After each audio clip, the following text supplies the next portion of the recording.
तो जैसा कि दोस्तों आप सभी का बहुत दिनों से डिमांड था कि सर आप बीएससी थर्ड सेमेस्टर से जुड़े हुए जो इम्पॉर्टेंट क्वेश्चन और आंसर है उनको लेकर आइए। तो दोस्तों आज के इस वीडियो में मैं आप सभी के लिए BSc second year third semester botany का यूनिट 8 या फिर कह सकते हैं चैप्टर 8 जिसका नाम है एस्थेटिक कैरेक्टरिस्टिक ऑफ प्लांट यानी कि पौधों की सौंदर्य संबंधी विशेषताएं, इस चैप्टर से जुड़े हुए मोस्ट इम्पॉर्टेंट क्वेश्चन और आंसर लेकर आया हूं।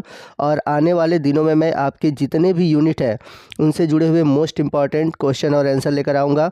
और ये जो क्वेश्चन और आंसर होंगे ये हिंदी और इंग्लिश दोनों में होंगे। तो चलिए वीडियो की शुरुआत करते हैं और चलते हैं अपने पहले क्वेश्चन की ओर। तो हमारा आज का पहला क्वेश्चन है, discuss the term bonsai and topiary, यानी कि बोनसाई और टोपेरी का वर्णन कीजिए। बहुत ही इंपॉर्टेंट क्वेश्चन है। तो आइए देखते हैं इसका आंसर क्या होगा। The term bonsai and topiary both refers to plant that are styled by pruning but they are produce by different techniques. तो आपको बता दें कि जो शब्द बोनसाई और टोपेरी है ये दोनों ही पौधों के लिए दिया गया है और ये उन पौधों के लिए दिया गया है जो कि छटाई द्वारा तैयार किए जाते हैं। तो इनके छटाई करने का जो तरीका है वो अलग अलग है। तो सबसे पहले हम बात करते हैं बोनसाई के बारे में। Bonsai is a Japanese word meaning tree planting. It is often used to mean miniature trees grow in containers, but this is not strictly correct since bonsai do not depend on dwarf varieties but on the use of pruning and manipulation of tree to keep it small. तो आपको बता दें कि जो bonsai है यह एक जापानी शब्द है जिसका अर्थ होता है ट्रे रोपण, और इसका उपयोग अक्सर कंटेनरों में उगाए जाने वाले छोटे पौधों के लिए किया जाता है।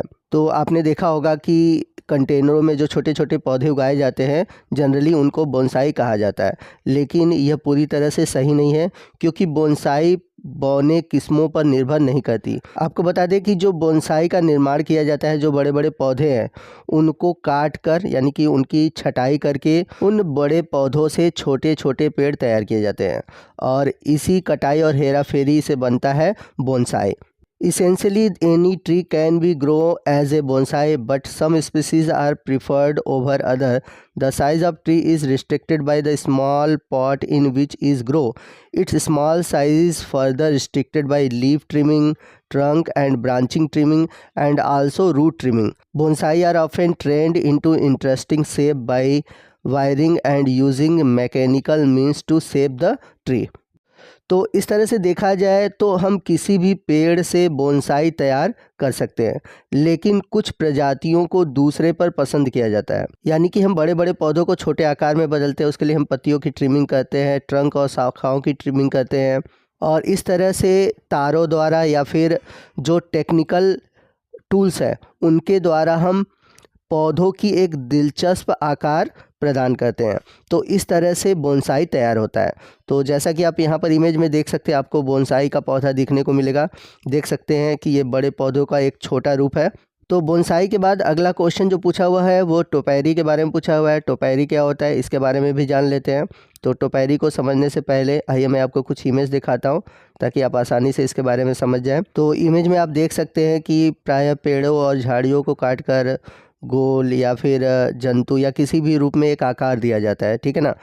आपने अक्सर बगीचों या बड़े बड़े जो बॉटनिकल गार्डन है उसमें इस तरह की संरचना को देखा होगा। तो इन्हीं को हम बोलते हैं टोपेरी। तो बात करें अगर हम टोपेरी की, the term refers to perennial plants usually tree और shrub that have been pruned into particular shape. They may be regarded as living sculpture. Unlike bonsai, they are usually large and grow directly into garden in plots or in lawn, although they may also be grown in pots. तो जो टोपेरी होते हैं ये एक तरह से 12 महीने उगने वाले यानी कि पेरेनियल प्लांट होते हैं, और जैसा कि मैंने बताया था इनका निर्माण पेड़ या झाड़ियों के रूप में विशेष प्रकार के आकार में दिया जाता है। यानी कि पेड़ और झाड़ियों को काट कर छाट कर उन्हें एक विशेष आकार दिया जाता है जिन्हें हम जीवित मूर्तियां भी कहते हैं।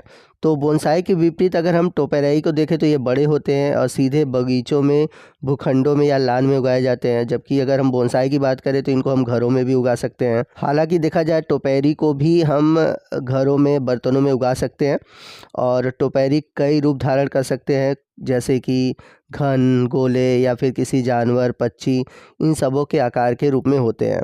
तो इस तरह से जो टोपैरी होते हैं आमतौर पर सदाबहार पौधे, छोटे पत्तियों या सुई के साथ उत्पन्न होने वाली संरचनाएं होती हैं। टोपैरी के रूप में जनरली हम यूज़ करते हैं थूजा को, टैक्सस को और आइलेक्स की कुछ जातियों को।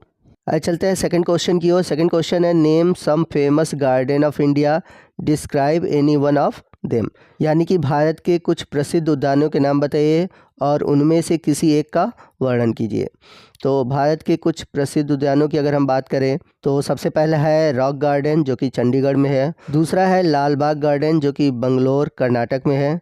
तीसरा है वृंदावन गार्डन जो कि मैसूर, ये भी कर्नाटक में ही है। चौथा है मुगल गार्डन जो कि पिंजौर हरियाणा में है। पांचवा है रोज गार्डन जो कि चंडीगढ़ में है। और छठा है राष्ट्रीय वनस्पति अनुसंधान संस्थान जो कि लखनऊ उत्तर प्रदेश में है। इसके अलावा एक और बहुत ही इम्पॉर्टेंट गार्डन है जो कि है ताजमहल गार्डन, और ताजमहल हम सभी जानते हैं आगरा उत्तर प्रदेश में है, तो ये भी आगरा उत्तर प्रदेश में है।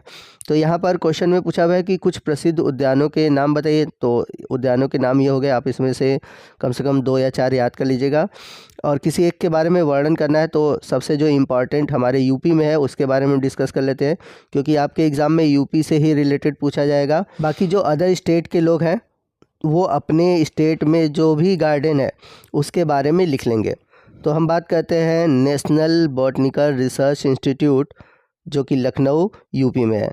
तो आपको बता दें कि इसे हम सिकंदर बाग के नाम से भी जानते हैं, और ये लगभग 1800 ईस्वी में लखनऊ के नवाब द्वारा ऐतिहासिक शहर लखनऊ में गोमती नदी के पश्चिमी तट पर एक शाही उद्यान के रूप में बनाया गया था। इसका नाम नवाब वाजिद अली शाह के द्वारा सिकंदर बाग रखा गया था। तो ये जो नाम था उन्होंने अपने पसंदीदा बेगम के नाम के आधार पर रखा था। ठीक है। सिकंदर बाग को प्रोफेसर के.एन. कौल के प्रयासों द्वारा एक वनस्पति उद्यान के रूप में परिवर्तित किया गया था, जिसमें कि औषधि पौधों की खेती के लिए 1932 में बगीचे में एक भूखंड अधिग्रहण किया गया था। बाद में सन 1935 में इसे CSIR द्वारा अधिग्रहण कर लिया गया था। तो इस गार्डन में अगर देखा जाए तो ये जो गार्डन है ये लगभग 25 हेक्टेयर क्षेत्रफल में फैला हुआ है, जिसमें कि बोगनवेलिया, गुड़हल और निम्फिया का एक विशाल विविध रूप वाला संग्रह मौजूद है। आइए चलते हैं थर्ड क्वेश्चन की ओर। थर्ड क्वेश्चन है discuss the plant component of garden as climber and creepers. तो ये जो क्वेश्चन है ये 2 तरीके से पूछ सकता है। पहला जो क्वेश्चन पूछा हुआ है कि जो गार्डन है यानी कि बगीचे हैं, बगीचे में पाए जाने वाले जो 2 मुख्य कंपोनेंट है वो कौन कौन से हैं। कहने का मतलब ये है कि किसी भी बगीचे में अगर आप देखते हैं तो उसमें मुख्य आकर्षण का केंद्र क्या होता है। तो वहाँ पर मुख्य आकर्षण का केंद्र होता है क्रीपर प्लांट और क्लाइंबर प्लांट, यानी कि रेंगने वाले पौधे और चढ़ने वाले पौधे। तो एक तो इस क्वेश्चन का आंसर ये हो गया। दूसरा क्वेश्चन इस तरह से पूछ सकता है कि क्रीपर प्लांट और क्लाइंबर प्लांट में क्या डिफरेंस है। तो आइए देखते हैं कि क्रीपर प्लांट्स और क्लाइंबर प्लांट में क्या डिफरेंस है। तो अगर हम बात करें क्रीपर प्लांट्स की, they creep along with soil growing horizontally. तो रेंगने वाले पौधों को देखेंगे तो ये प्रायः जमीन के साथ क्षैतिज रूप से आगे की ओर बढ़ते हैं। वही हम बात करें क्लाइंबर की, एज द नेम सजेस्ट, जैसा कि नाम से प्रतीत होता है, this plant can climb up through the assistant from object, it has vertical और हॉरिजॉन्टल ग्रोथ। तो ये क्या कहते हैं, ये पौधे किसी के सपोर्ट के द्वारा या किसी भी ऑब्जेक्ट के सपोर्ट के द्वारा ऊपर की ओर ऊर्ध्वाधर रूप से बढ़ते हैं। वही बात हम करें क्रीपर प्लांट की, ये हॉरिजॉन्टल ग्रोथ करते हैं यानी कि ज़मीन के सहारे चलते हैं। वहीं क्लाइंबर जो होते हैं वो वर्टिकल या फिर हॉरिजॉन्टल दोनों तरह से ग्रोथ करते हैं। क्रीपर प्लांट की बात करें, it grow along with support of soil, यानी कि ये सॉइल के सपोर्ट के अकॉर्डिंग चलते हैं। जबकि जो क्लाइंबर प्लांट होते हैं ग्रो तो करते हैं सॉइल में, बट ये किसी ऑब्जेक्ट को पकड़कर ऊपर की ओर जाते हैं, और जो ऑब्जेक्ट होना चाहिए वो स्ट्रांग होना चाहिए। अगला डिफरेंस ये कहता है कि जो क्रीपर प्लांट्स होते हैं उनके स्टेम बहुत ही वीक होते हैं, जबकि जो क्लाइंबर प्लांट होते हैं इनके जो स्टेम होते हैं वो बहुत ही स्ट्रांग होते हैं। अगर आप क्रीपर प्लांट के एग्जाम्पल को देखें तो इसमें आपको watermelon, pumpkin, sweet potato, money plant ये सभी देखने को मिलेंगे। वहीं हम क्लाइंबर में देखें तो इसके एग्जाम्पल हैं पी, ग्रेप, कीवी, वाइन। ठीक है, तो ये सभी क्लाइंबर प्लांट्स हैं। ठीक है, तो यहाँ पर मैंने आपको हिंदी में भी दे रखा है डिफरेंस को, आप चाहे तो डिफरेंस को हिंदी में भी लिख सकते हैं अगर आपको इंग्लिश में नहीं समझ में आ रहा है, जैसा भी आपको लगे। ठीक, तो दोस्तों ये था हमारा आज का वीडियो जो कि एस्थेटिक कैरेक्टर्स ऑफ प्लांट से जुड़ा हुआ इंपॉर्टेंट क्वेश्चन और आंसर था। आई होप आपको वीडियो अच्छा लगा होगा। अगर वीडियो अच्छा लगा हो तो वीडियो को प्लीज़ लाइक और शेयर करना मत भूलिएगा। और यदि आप चाहते हैं कि मैं इस चैप्टर से रिलेटेड और भी क्वेश्चन आंसर बनाऊँ और ऑब्जेक्टिव वीडियो बनाऊं तो प्लीज़ कमेंट करके बताइएगा, या इसके अलावा आप चाहते हैं कि मैं किसी और भी टॉपिक पर क्वेश्चन आंसर या फिर ऑब्जेक्टिव क्वेश्चन बनाऊं तो प्लीज़ कमेंट करिएगा, आपके कमेंट का इंतज़ार रहेगा। और यदि आप हमारे चैनल पर नए हैं और अभी तक आपने हमारे चैनल को सब्सक्राइब नहीं किया हुआ है तो प्लीज़ चैनल को सब्सक्राइब कर लीजिए और बगल में जो बेल आइकन है उसे प्रेस करना मत भूलिएगा, ताकि जब भी मैं इस तरह के इन्फॉर्मेटिव वीडियो आपके लिए अपलोड करूँ उसका नोटिफिकेशन आपको मिलता रहे। तो मिलते हैं अगले वीडियो में अगले टॉपिक के साथ, तब तक के लिए जय हिंद, जय भारत।